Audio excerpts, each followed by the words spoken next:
There we go. Meeting is now streaming live on Facebook. Awesome. Well, welcome, Devi Ward. How are Erickson. you? I'm good. How are you? I'm so happy to have you on the Co-Creative Sex Dialogues, now it's called, podcast series. And it's great because after the Co-Creative Sex Summit, I took a break for a while, and then this theme organically came to the surface around body shame. And it just was like a very interesting Mm. thing that many people were like seeing from different angles and different perspectives. And as we went through, I'm like, oh yeah, this has, there's a lot of different point of views that we could look at this question. And so I was like, I think Hmm. Davey's gonna have some interesting things to say about this. It's a painful issue. Painful issue. Yes. Yes. So maybe we should just dive in. I mean, Devi, I've had the honor of interviewing her a few times because she was one of the first people actually I started interviewing for Sex Up Your Life. The very, very beginning, when I wasn't quite sure yet what I wanted to create, but I just knew I was onto something. And Devi was a really important person to sort of dig into all these questions into her biography. And I got access to so many different experiences that she had. So I just know how rich her life is and so many learnings that you've had to go through. So when you hear the term body shame, what's the first thing that comes to mind for you? I'm grateful I don't experience that to the degree that I used to. Yes, it's overwhelming and crippling. Yeah, you're Yeah. giving me shivers as you say that. I'm like, ooh. Overwhelming and crippling. Hmm. And there's people out in the world right now that are experiencing that overwhelm and crippling feeling. Yeah. So what was your connection to body shame, and why did it bring up those feelings? Yeah. Well, at the time that I was experiencing and I didn't understand what was happening, I just, I mean, it's everything so multifaceted, right? Multi-layered. And so I hated my body. Um, it felt like a prison, and it was profoundly uncomfortable for me to be in. And And like, what age group are we talking about right now? I would say early 20s. Yeah, early 20s into God, into probably, I don't think my body shame started to actually completely dissolve until like a couple of years ago. Mm, It definitely lessened and lessened and lessened through the years. But I'm not going to like try and say that I'm completely free of body shame, because I don't know. At this point, I just know that I have a lot more freedom and comfort in my body, and I just don't worry about shit that I used to worry about. Like I used to obsess. I was completely neurotic about stuff that I just don't care about anymore. So can you give us like one little example of what you would obsess about? oh yeah, so cellulite. Like I wouldn't eat for I one time I did like a 40-day fast. Um I wouldn't eat. I put myself through so much. I was a raw foodist. I was a vegan. I did colonics regularly, enemas all the time, and all of those sound like really great health things, and they are if they're coming from a healthy motivation. But I was doing it to punish myself for having cellulite, and I was doing it to specifically to get rid of cellulite, which I never got rid of, which wasn't actually even there when I was trying to do all these things. It's there now, but it wasn't then. I've seen pictures.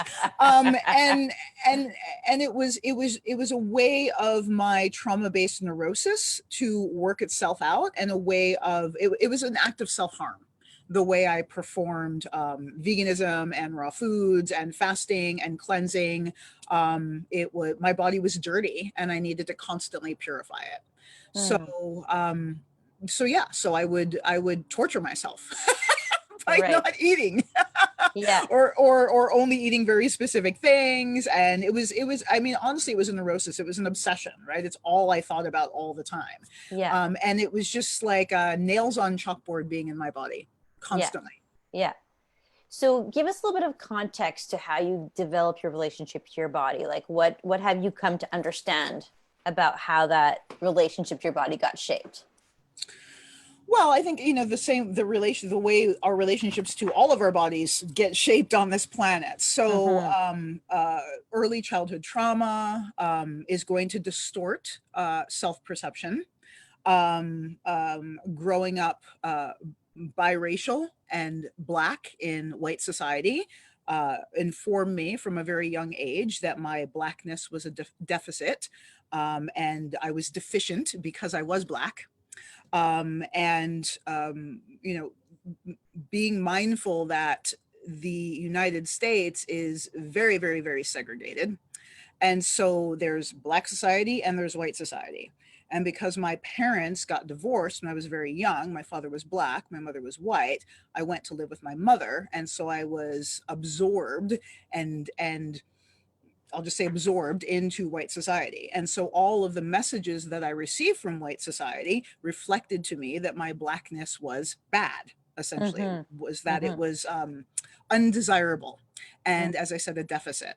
And so I grew up with that understanding that in some way I was impaired because I was Black. So there Right. was that. Yeah. And then, of course, there's media, Mm-hmm. right? Which was very different Yeah. 40 years ago than it is now, but still very present. We live in a white supremacist society. So all of the images of what is beautiful and what is desirable are based upon that Eurocentric viewpoint. And then my own traumas in life, abuses that I experienced as a teenager, like all of those things. What I've come to learn as an adult in studying my own trauma and my own history is how trauma distorts self-perception. Mm. So I think the intensity of the neurosis was rooted in unresolved trauma, and that's why I'm no longer that's why it's no longer present, because a lot of that has been resolved. But the images of what is ideal and what is attractive and what is desirable, I mean, those are still present in our society today. Yeah. um yeah.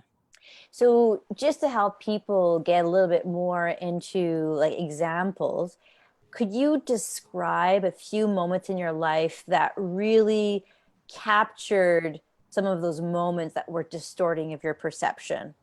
Like that, or helped create that distorted perception of yourself? You mean the examples that created it, or examples of how that distortion expressed itself? So first, like how, like things that got imprinted on you, like, specific kind of moments that were like, that left a really strong impression. Then we can look at examples of how that manifested after.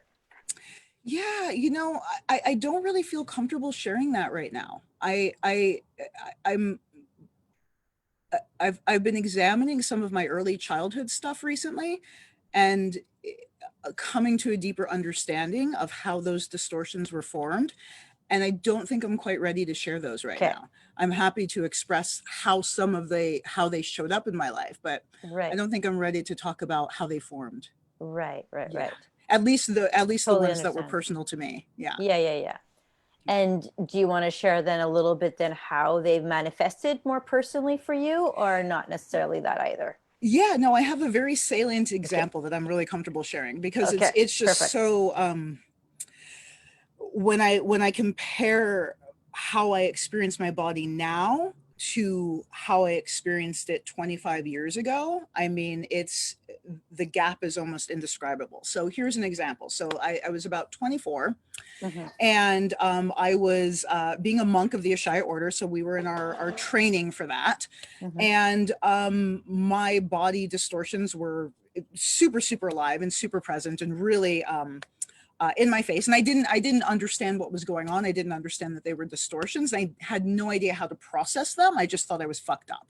Like, I guess that's another way that it arose. I just presumed that everybody else was right and I was fucked up because I was, in pain. And so I remember I was very, very slender at the time. I was going through I wasn't eating. So I was very, very slender.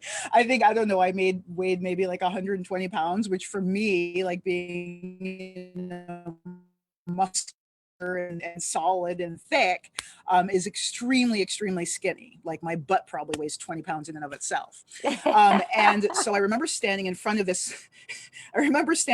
mirror on the campus, And I was naked and nobody was in the room. And because we had like it was like dorm rooms, so we had like dorm room bathrooms and showers, and we would all like take showers and stuff together.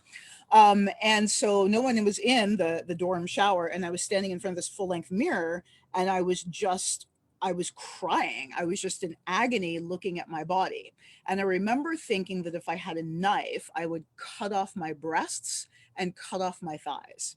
And Wow. like it was, what stands out for me was how violent that urge was. Like I Mm, really, really wanted to cut pieces of my body off, which, you know, now that I'm a Tibetan Buddhist, that's actually a practice called chode. So I was right on target. But at the time it was really, I was looking at my body, which was beautiful. It was absolutely beautiful and like tiny, this little being, right? And I wanted to take a knife to it and start chopping pieces off right. because I like the way I saw it was all I could see was a deformity. Like when I looked at my body, I saw this deformed like like it did Right. not it did not look to me the way it looked to other people, and other people couldn't understand what the fuck was going on. They're like, you're gorgeous, like shut up already, right? And for me, I was miserable. I was absolutely miserable, and I wanted to start hacking pieces of my body off. And Right. that was a constant theme, but I just remember that moment so clearly because it was such an imprint in my awareness. And now, because it's such a huge contrast, because now when I look at my body, and I'm thicker, way thicker now than I was then, and thicker than, you know, than I have been when I was in my 30s even. But I love my body now. I love my curves. I love my juiciness. I feel really fit. I feel really sexy. I like being trim, but I don't want to be skinny. Like I'm just not obsessing. I don't obsess over what I eat. I mean, it's just, it's very, very comfortable to be in my skin. And Mm, most of my life, I literally wanted to skin right. myself. I wanted to Wow. escape, right? Right. um yeah, so and now understanding like all of that violence Hmm. did not just come from the fucking media. Right. That's not how I Yeah. learned that I wanted to cut my body into pieces. That was trauma. That Right. was the way my trauma was unable to be expressed outwards, so I turned it inward. Right. And I, you know, punished myself for being alive essentially. Mm, um so yeah, so that's one of the examples that really stands out yeah. for me. And just, you know, a constant, like even from that point forward, just a constant obsession with trying to reach some sort of ideal, an ideal Right. weight, an ideal clothing size, Yeah. an ideal, you know, dimple free thighs. Hmm. Just Yeah. whatever the ideal was. And when I wasn't able to reach that ideal, having so much self-hatred. Yeah. Yeah, and internal self-harm. And like to reach that ideal, what would have that represented for you? Like what was the sensation do you think you were looking for? Worth, Hmm. value, Yeah. worth and value. Like Yeah, if I the mean, society would look at you and be like, somehow desire you or want you, and they give you a certain sense of like being, desired. yeah, I don't know if it was society. I think it was my own self-worth, right? Because I got that from my society. I got that from my environment. I got that from my friends. I remember one of my girlfriends who was like, "Girl, Hmm. don't let these people fool you. Curves are good." Like, Right. don't let these people fool you. But I was so indoctrinated with this, you know, white supremacist ideal of beauty that even though my people in my environment reflected verbally back to me that I was beautiful and attractive, internally I felt like you know, what the hunchback of Notre Dame essentially. Like Hmm. I felt worthless and disgusting, Yeah. and I thought it had to do with my cellulite, or you know, the fact that I wore a size 8 instead of a size 6. But what it really had to do with was my, again, my distorted self-perception. Hmm. Yeah. So this is kind of like there's the body image, there's the sort of aspect of the racial side of it too, the blackness. Um, is there an example that you feel captures like that self-hatred around the racial piece that you'd like to share? I mean, let's see, I'm gonna have to ask a little bit more, like Yeah. captures the self-hatred, like again, why I would have that, or Yeah, like no, just that captures that like could show people like what the experience is. Because I know you don't seem to want to go too much into like the actual causes because I'll give you that's an why. example of a cause Yeah, that I'm comfortable sharing. So this is yeah. later. This is later. So when I was in middle school, so I went to give you an idea for anyone who actually wants to like find out what this was like. I went to middle school, 7th, 8th, and 9th grade in Northville, Michigan. Northville, Michigan was very, very white, upper middle class. In my middle school, there was one black boy and me. That's it. And school of, I'm not talking about my class, I'm talking about an entire school. There was one black boy and me, and that's it, 4 black people, and everybody else was white. And you'd mentioned in the description about the KKK is something I wanted to share about that tonight, is like people act like the KKK is some like outlier. That's white mainstream America. Like I grew up with those kids whose parents or fathers were in the KKK. They went to school with me. That is upper middle class white America. That's not like some outlier. It's not something that's happening in the shadows or just in the South. That was Michigan, and that's normal. That's upper middle class white society. That's what it is. Not everybody, so don't get mad, but like It white might supremacy. be like it's like they're having their meetings, all kinds of things. They might not be dressed in the same way, or do they get dressed in the same way as in the South? I have no fucking idea what they did, because they would have killed me if I went to the meeting. But these are your congressmen, Yeah. these are your policemen, these are your businessmen, these are the people who give you loans at the bank. It's not some thing that is abnormal. It's actually normal. That is normal. Yeah. So in Northville, this school, me and this other black boy were there. And every single day was, what is the word?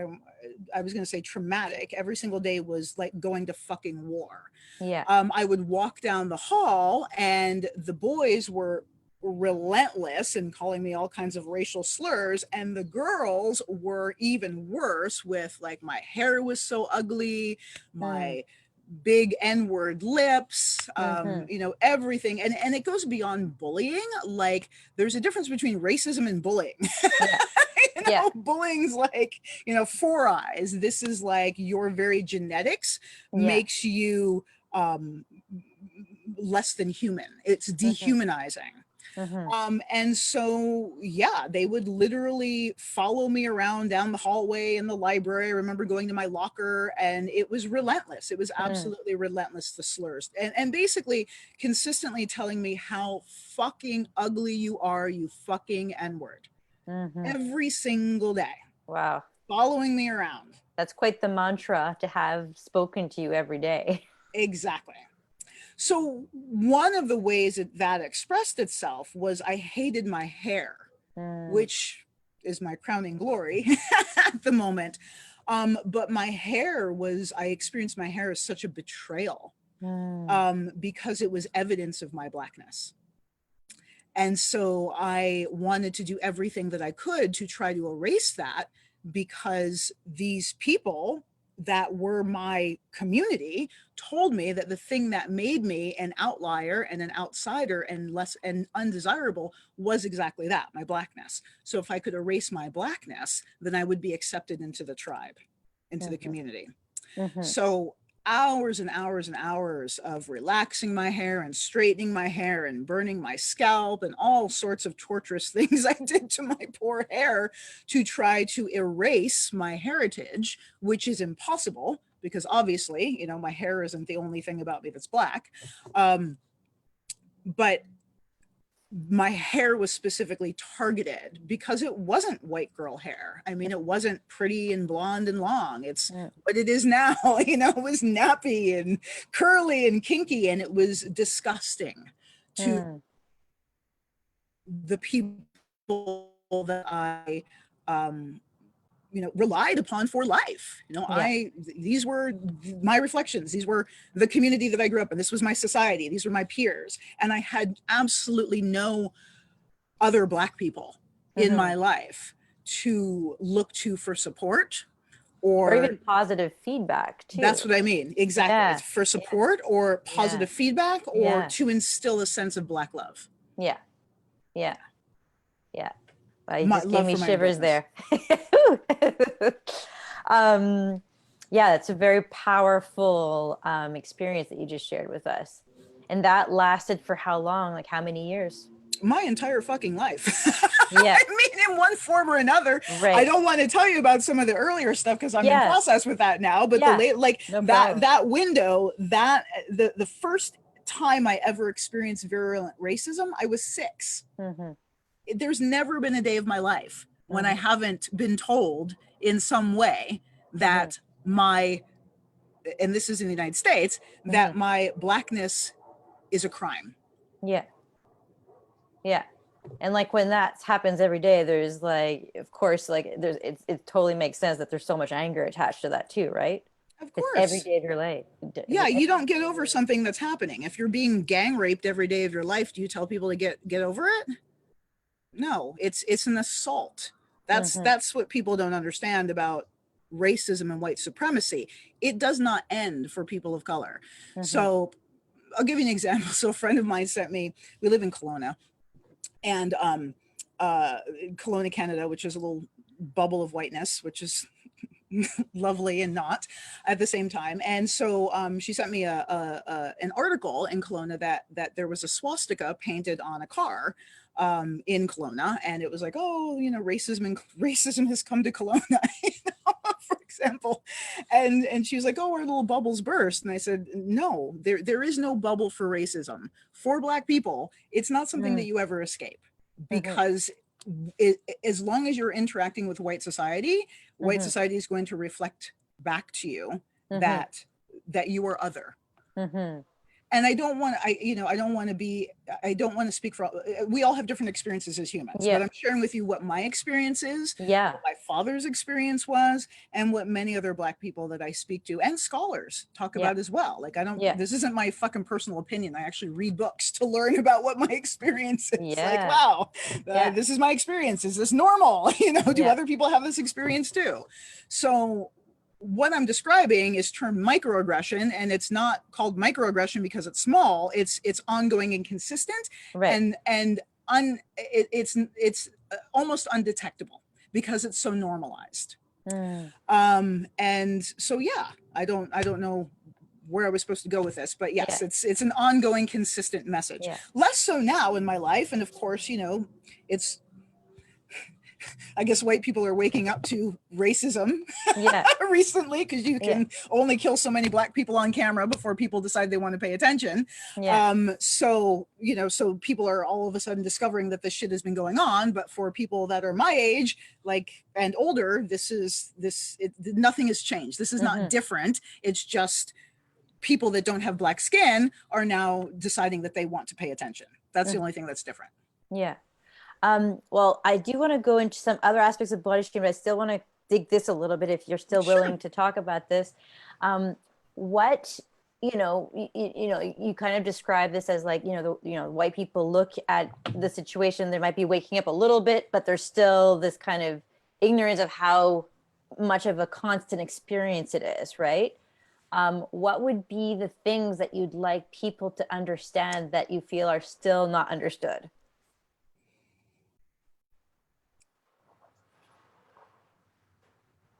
I don't know how to answer that because I don't know that you ever can understand. Yeah. I don't know that you can. I would like you to learn about yourself. I would like you to learn about your whiteness and the way that it manifests and the way that it impacts people of color in your life, particularly Black people, if you happen to be lucky enough to have any Black people in your life. But I would like you to learn about your whiteness. That's what I would like. I don't want to teach you about your whiteness because you don't fucking listen to me. Right. Like sort of all the entitlement kind of behaviors and the sort of things that are taken for granted. things like Yeah, that? I mean, learn. I mean, it's surprising. So the book that I have recommended, though, apparently other people are not recommending it, but there's two books that I've found. Well, there's more than two books, but I'll say one of the books that I find really supportive for white people to learn about whiteness is called White Fragility, Mhm. and it's a white woman scholar who breaks down what whiteness is and what white fragility is, and she breaks it down really clearly and really in a way that's very digestible for white people. So I think that that's a wonderful resource. Mhm. It's a wonderful, I found it a very wonderful resource to learn more about whiteness and learn about my um uh the whiteness that was implanted within me, that was Mhm. still alive within me, so that Mhm. I could see it as it arose and manifested and understand what the fuck was happening. Mhm. So I found it very helpful. Another book that I found very helpful is called Post-Traumatic Slave Syndrome, but that book was Mhm. written by a Black scholar for Black people. But I think it may be very enlightening for white people to understand more about the intergenerational and relational trauma of what Mhm. it is to be a descendant of a slave in America. So Mhm. that was very helpful for me understanding my family history, my trauma, and my father. Mhm. There's a newer book out called How to Be an Anti-Racist, which is getting rave reviews. I haven't completed the book, I'll be honest about that. I've read parts of it. But I've also heard some criticism of the book in that the author believes that Black people can be racist. And because racism is different than prejudice, it's not a bias, it's a system of oppression. There's other Black scholars that I represent that don't recommend that book because of that. So, Mhm. do your research. It's trending now, so it should be easy to find resources, Mhm. so that you can educate yourself about blindness, about what Mhm. white supremacy actually is. And and the thing is, it's not you're not going to fix it in a day. It's not like you just like, oh, okay, and I understand what that is and I'm going to uproot it. Mhm. It's the air that we breathe and the water that we swim in, so to speak. Yeah. And so it's subtle and it's all pervasive, and it's important. I think the most important piece of it is that if a Black person is vulnerable enough to tell you that the way you are behaving is coming from a place of unexamined racism or unexamined privilege, you need to shut up and listen and Mhm. trust them. Because it's like if a doctor, your medical doctor gives you a diagnosis, you don't necessarily sit there and argue with them. You're like, oh, okay, you're my doctor, and this is what my blood work is saying. I'm deficient in iron. That's what the numbers are saying. Okay, great. What do we do? So if a Black person in a conversation says, hey, you know what, you're speaking from a place of privilege, you might want to check that or stop right now. Your viewpoint is privileged. Mhm. Listen, don't fucking Mhm. argue, because we have PhDs in racism. Put it that way. And Mhm. so just like you wouldn't argue with a medical doctor about your blood work necessarily, why would you argue with a person who has lived and breathed racism their entire lives Mhm. about Mhm. what their experience is? We've been navigating this our entire lives. Right. Right. So what kind of like, because there's of course there's the environment that creates this and that you have to interact with and that's constantly giving messages and blindness or whatever it is, and you're sort of finding yourself in the system, as you describe, kind of like being in that aquarium in the air and whatever. Um, what has been the path for you to find more freedom, like from like more of your internal process outwards kind of thing? Does that make Yeah. sense? Yeah. Well, I think so. I mean, I'll answer for you in what has given me freedom. First of all, healing my brain from all the fucking trauma um has that's where it starts, right? It's like, if your brain is damaged from trauma, like your main computer operating system is not functional. So you have to repair Right. that before anything else makes sense, right? So for me, that's been through Tantra. that's been through sexual and non-sexual Tantra yoga practice. So that has effectively healed many of those distortions in my brain, in my energy body, in my perception of self. So that's been fundamental. The other thing is educating myself, learning from people who have devoted their lives to studying the mechanisms of how racism appears and works and shows up in society, because otherwise I'm just like stumbling around blind, and I just know that this is awful and this feels terrible and I feel sick. But because of my trauma, I just thought I was broken. I didn't realize that the system was broken. Yeah. But I was broken. So learning what's going on, what's really going on in the movie, and learning how to identify it has been incredibly freeing for me. It's like helped me kind of find like my naming voice. it, flagging Yeah, it, naming kind of it. Yeah. And identifying it. So when I have an interaction with someone and I'm like, ooh, yeah, like that was dehumanizing for me. What was going on there? Well, oh yeah, that's white supremacy, that's white privilege, that's white fragility, right? And again, it's all pervasive. So being able to identify it as opposed to just walking around with like a bowling ball in my stomach and feeling sick, understanding what actually occurred in that dynamic. And you know, it's all of life. It's like being able to identify why some people have you know, success and support and other people don't, right? So really, like particularly in the sex education industry, in the field of sexology, you know, white supremacy is rampant in all industries, right? And this one is no different. So understanding, well, why are some people consistently invited to speak or to present or to submit articles, and this other, you know, you don't see many Black faces or many black voices historically in that field. That is changing because of the times, but I've been in the field for 13 years. And so it's really helped me understand and identify, oh, that's why that person is so supported. That's why that person is so glorified, because they're comfortable, because they're easy, because they're white, because they don't threaten whiteness. Right?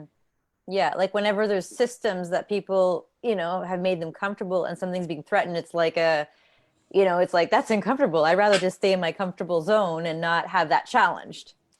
Exactly. And I mean, and that's very human, but of course we don't like to be comfortable, but we have to be willing to be uncomfortable in order to grow. Right. And being oppressed every day of your life is fucking uncomfortable. So yeah. So let's say like you start flagging the different things and you can name them and it gives you more space to process. What has been like your processing mechanism of these kind of things that come into you? Like even like today, like when things come in and they happen to you, a conversation goes like, you know, erupts, and you feel like it's really being unjust, and you feel attacked, or that there's like some sort of entitlement that's being handed over you. How do you then go, like the conversation's over, what's your process after to like refine that space for yourself? Yeah, well, luckily I'm blessed with having people in my life who have white skin and are willing to examine whiteness, and they're also willing to hold space for my pain. And so I'm very fortunate in that. I also have Black friends in my life who get it, who I can process that with, and we can vent and share and commune together in the insanity of what this is. And I have a Black therapist who I talk to, who helps me make sense of it, that I, you know, wanted to talk to specifically because she's Black. And I'm like, I need to process, you know, I need to process whiteness, and I need a safe space to do that. So I go to my community for support. And because we practice empathy-based communication, you know, hey, I need some empathy about this. And, you know, and sometimes some of the stuff that arises to be purified is unexpected. So, you know, if there's an altercation or an issue, I know what's going on. So I know, hey, I need some empathy. Can I talk? But sometimes Yeah. stuff just arises like a memory from childhood. And I'm like, oh, fuck. It's like Yeah. a beautiful piece of the puzzle that decided to click into place Yeah. spontaneously. And so again, luckily I'm married to a man who has white skin and a rainbow heart and is willing to go to that depth with me, and really just be present with that and allow the healing to occur, because the healing occurs from being able to identify the cause of the suffering. When I can identify what the root is, I can address that. I can put my attention on it. And as I put my attention on it, it begins to heal and dissolve spontaneously. And if I can be present with the emotion of that and just process the grief, then it's no longer alive inside of me. So yeah, once you've processed the grief, what do you find underneath that? Joy. Yeah. Freedom. Mm. Yeah. Love. So much love, and a greater capacity for compassion Wow. for all of Yeah. life. Yeah. Yeah. Beautiful. Yeah. Thanks for sharing that. Yeah. So this list, unless you want to add something else to this topic, I was thinking of going into the more sexual trauma piece around sexual, like body shame around sexuality. Is there something you'd like to add to something before Yeah, that? there's one thing that I wanted to add, because when we talk about whiteness, this is the Mm-hmm. thing. Like, I was actually doing some blogging about this, and I might post it soon. It's like, when we talk about whiteness and blackness, like, yes, we're talking about skin color and all of that, but that we're actually talking about genetics, because obviously my skin is not black, right? But my genetic code has a substantial amount of that. But it's when I talk about it, and I think when many people talk about it, it's a state of mind, it's a consciousness, it's a way of being. Whiteness it's a frame of reference, it's a paradigm. Essentially, you can think of it as a paradigm, and it infects or affects predominantly people with light skin, because that's the conditioning. But it is a conditioning, it is not the core blueprint for humanity. It is not the truth. It's not the truth. And it, when we get down to the core of who and what we are as humans, the core of what we are is love. Where'd you go? Uh-oh.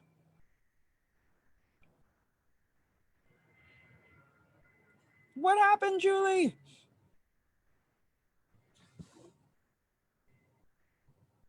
Okay, well, I'm just going to sit here and I'm not going to keep talking about this experience without my interviewer here.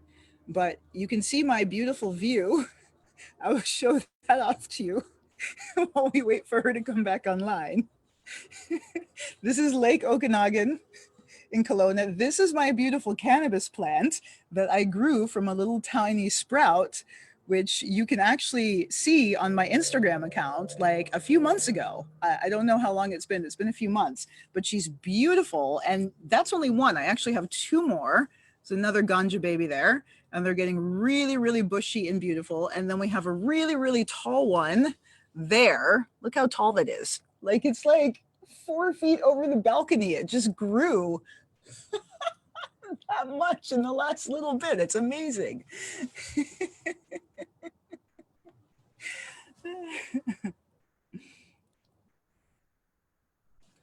All right, I'll stop.